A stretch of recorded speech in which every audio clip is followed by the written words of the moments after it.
नाज़रीन ग्रामी, आज हम आपको एक ऐसे रूसी अरबपति की कहानी सुनाएंगे जिसे दुनिया की सबसे ताकतवर शख्सियत व्लादिमीर पुतिन भी कायम न कर सका।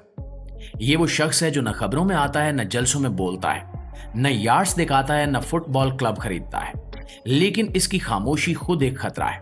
पुतिन ने जिसे चाह खत्म कर दिया, किसी को जहर दे दिया, किसी को मुल्क बदर कर दिया और किसी की सल्तनत जब्त कर ली। मगर जब इस शख्स की बारी आई तो पुतिन का निजाम बेबस हो गया। ना ये पकड़ा जा सका, ना इसके असासे छीने जा सके और ना ही इसका कोई सुराग मिल सका, क्योंकि ये अरबपति सिर्फ दौलत का मालिक नहीं था। ये एक ऐसा साया है जो पूरी रूसी मईशत के गिर्द लिपटा हुआ है और जिसे हटाना मतलब पूरी दुनिया में भूचाल आ जाना। तो दोस्तों तैयार रहिए, क्योंकि आज हम पर्दा उठाने जा रहे हैं उस ताकत से जो पुतिन से भी आजाद है। प्यारे दोस्तों, अगर रूस के मालियाती जादूगरों की कोई फहरिस्त बनाई जाए तो इसमें सबसे पहला नाम होगा अलीशेर उस्मानोव। एक ऐसा अरबपति जिसने सिर्फ दौलत नहीं बनाई, इसने एक ऐसा मालियाती जाल बिछाया जो पुतिन की हुकूमत को भी सहारा देता रहा, और जब दुनिया ने इस जाल को काटना चाहा तो इसकी कोई गिराई हाथ नहीं आ सकी। उस्मानोव का ताल्लुक स्टील की दुनिया से था, लेकिन वो सिर्फ एक सनती ताजर नहीं था, बल्कि एक मुकम्मल फाइनेंशियल इंजीनियर था। इसने रूस के इक्तिसादी निजाम को इतना गहरा समझा कि इसे अपने मुताबिक मोड़ लिया।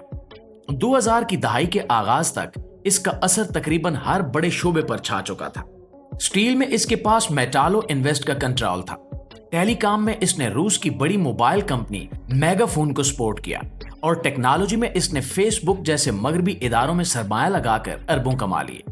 और ये सब कुछ सिर्फ रूस तक महदूद नहीं था। बरतानवी हुकूमत ने इसे रिहाइश दी, इसने आर्सेनल फुटबॉल क्लब में शेयर्स खरीद लिए और मगरबी दुनिया के अंदर उसकी पहुंच रोज बरोज बढ़ती गई। एक वक्त ऐसा आया कि इसकी सल्तनत की मालियत 19 अरब डॉलर से तिजावत कर गई और ये सल्तनत दुनिया के मुख्तलिफ बराज़मों में फैली हुई थी, मुख्तलिफ जाली कंपनियों के नाम पर रजिस्टर्ड, जिनके मालिकों के नाम सिर्फ कागजों पर बदलते रहते थे। मगर उस्मानोव की सबसे बड़ी ताकत इसकी दौलत नहीं, इसका अंदाजे छुपाव था।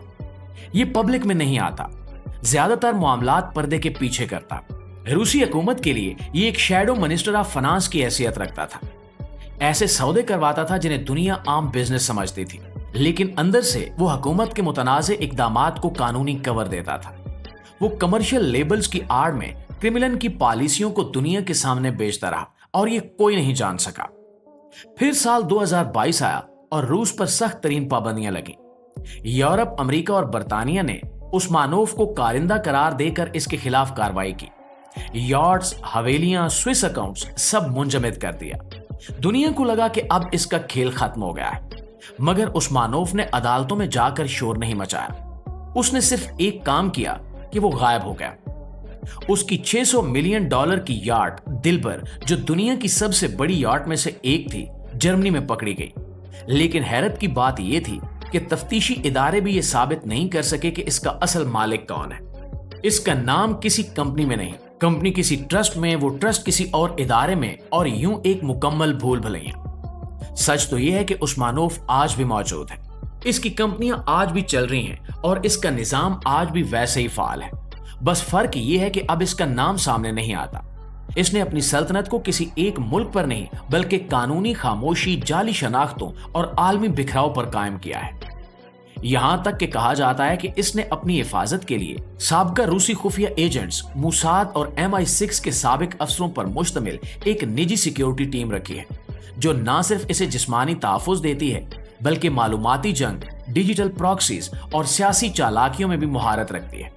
प्यारे दोस्तों, अब बात करते हैं एक ऐसे शख्स की जो अरबपति तो है, लेकिन इसकी असल ताकत इसकी दौलत नहीं बल्कि इसका खौफ है। एक ऐसा नाम जिसे रूस के अंदर डॉर्थ वेडर कहा जाता है। यह है एगोर सेचन, रूस की सबसे बड़ी रियासती तेल कंपनी रोज नेफ्ट का सरबरा और पुतिन का ऐसा राजदार कि खुद क्रेमलिन भी उससे डरता है। एगोर सेचन आम अरबपतियों की तरह नहीं जीता।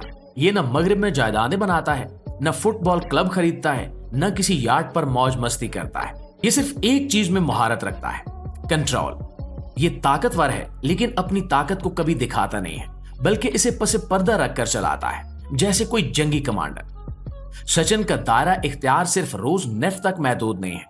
इसने अपने इर्द गिर्द एक ऐसा निजाम बनाया हुआ है जिसमें FBS, GRU और दीगर खुफिया इदारों के साबका अफसरान शामिल हैं। اس کا دفتر ایک بورڈ روم نہیں بلکہ ایک قلعہ ہے جہاں ہر آنے والا شخص سکین ہوتا ہے، ہر کال ریکارڈ کی جاتی ہے اور ہر میٹنگ انکرپٹڈ ہوتی ہے۔ جہاں دوسرے ارب پتی دبئی، لندن یا پیرس میں پناہ لیتے ہیں، ایگور سیچن وہ شخص ہے جسے خود پیوٹن پناہ دیتا ہے، کیونکہ وہ اتنا کچھ جانتا ہے کہ اگر کبھی زبان کھول دے تو پوری روسی معیشت لرز جائے۔ اس کے سودے صرف پیسے پر نہیں، رازوں پر ہوتے ہیں۔ وینزویلا میں تیل کا معاہدہ ہو یا جرمنی میں گیس کی ترسیل، سچن کا دستخط وہاں موجود ہوتا ہے۔ وہ ہر فائل میں موجود ہے، لیکن ایسے جیسے ہوا میں موجود آکسیجن نہ دکھائی دیتی ہے نہ سنائی دیتی ہے، مگر اس کے بغیر کوئی نظام نہیں چلتا۔ اور پھر 2022 کا لمحہ آیا۔ یوکرین پر حملے کے بعد دنیا نے روسی ارب پتیوں کو نشانے پر لیا۔ سچن کا نام بھی پابندیوں کی فہرست میں شامل ہو گیا۔ فرانس میں اس کی ایمور ویرو نامی یارڈ ضبط کر لی گئی۔ لیکن سچن وہ شخص نہیں جو بھاگ جائے یا معافیاں مانگتا پھرے۔ یہ وہی کرتا ہے جو ایک کارنرڈ والڈ راڈ کرتا ہے، وہ جوابی حملہ کرتا ہے۔ روز نیفٹ کے اثاثے فوراً ایشیا، افریقہ اور لاطینی امریکہ میں منتقل کر دیے گئے۔ کمپنی کے سودے نئے ناموں سے کیے جانے لگے، شپمنٹس نئی بندرگاہوں سے روانہ ہونے لگی، اور سچن خود وہ عوامی نگاہوں سے اوجھل ہو گیا، لیکن اقتدار سے نہیں۔ اب وہ کرملن میں پہلے سے بھی زیادہ طاقتور ہو چکا ہے۔ اب وہ پبلک میں نہیں آتا کیونکہ اسے اب بولنے کی ضرورت ہی نہیں رہی۔ وہ خاموشی سے دھاڑتا ہے، اور اس کی دھاڑ صرف ان کو سنائی دیتی ہے جو روس کے اصل نظام کا حصہ ہے۔ اور دوستو، سچن کی سب سے بڑی طاقت یہ ہے کہ یہ صرف تیل کے کنووں کا مالک نہیں، یہ روسی حکومت کے سب خفیہ رازوں کا رکھوالا ہے۔ اور یہی وجہ ہے کہ خود پیوٹن بھی اس سے احتیاط برتتا ہے، کیونکہ روس کے باقی ارب پتی پیوٹن کے نیچے ہوتے ہیں، لیکن ایگور سچن اس کے ساتھ کھڑا ہوتا ہے۔ دوستو، روسی ارب پتیوں کی فہرست میں اگر کوئی شخص سب سے زیادہ خاموشی سے چالیں چلتا رہا ہے تو وہ ہے الیکسی مورداشوف، جسے روس کی بڑی سٹیل اور مائننگ کمپنی کا مالک کہا جاتا ہے۔ لیکن جب 2022 میں مغرب نے روس پر معاشی پابندیاں لگائیں تو سب نے یہی سمجھا کہ مورداشوف اب ختم ہو گیا ہے۔ اس کے بینک اکاؤنٹس منجمد ہوئے، شیئر ضبط ہوئے، جائیدادیں بلیک لسٹ ہو گئیں۔ دنیا بھر کی خبروں میں یہ شور مچا کہ ایک اور روسی ارب پتی گر گیا، لیکن حقیقت بالکل مختلف تھی۔ یہ سب کچھ ایک دھوکہ تھا، ایک شطرنج کی چال جو صرف ایک ماسٹر مائنڈ ہی کھیل سکتا ہے۔ مورداشوف نے پہلے ہی سب کچھ پلان کر رکھا تھا۔ پابندیوں کے اعلان کے فوراً بعد اس کے اثاثے دوسرے ناموں پر منتقل ہونے لگے۔ اس کے بیٹے، کزنز اور قابل اعتماد شراکت دار اچانک کمپنیوں کے نئے مالکان بن گئے۔